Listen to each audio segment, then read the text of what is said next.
Cheese pasta சாப்பிடணும் ரொம்ப நாளாக கிரேவிங்ஸ் இருந்தது. அதனால் இன்றைக்கி அதை பார்க்கலாம் எப்படி செய்கிறதுன்னு. ஃபஸ்ட்டு ஒரு சொம்பு தண்ணி ஊற்றிக்கோங்க. அப்புறம் அந்த தண்ணி பாட்டில் கீழே வச்சுருங்க. அப்புறம் தேவையான பாஸ்தா எடுத்து போட்டுக்கோங்க. நல்லா அதை கிண்டிகிட்டே இருங்க கொஞ்ச நேரத்துக்கு. ஆனால் நாங்கள் இப்போ கிண்டல. நெக்ஸ்ட்டு பொருள் தேடுறோம் நாங்கள். எங்கே இருக்க கரண்டி கிடச்சிருச்சு. அது நல்லா கிண்டிகிட்டே இருங்க கொஞ்ச நேரம். ஐயோ ஸ்டவ் பற்ற வைக்கலையே, பற்ற வச்சாச்சு.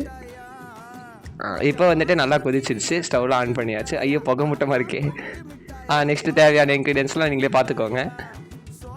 அதான் இப்போ மாவு 2 ஸ்பூன் மைதா மாவு போட்டு நல்லா கலக்கிக்கலாம். கலக்கினோடனே டக்குன்னு பார்த்தா தீர மாதிரி ஆயிடுச்சு. அடுத்த ரெண்டாவது ஷாட்டில் நாங்கள் கொண்டு வந்துட்டோம். நெக்ஸ்ட்டு பால்லாம் போட்டு நல்லா கிண்டிகிட்டே இருங்க. அப்புறம் சில்லி ஃப்ளேக்ஸ் எடுத்து போட்டுக்கோங்க 2 ஸ்பூன்.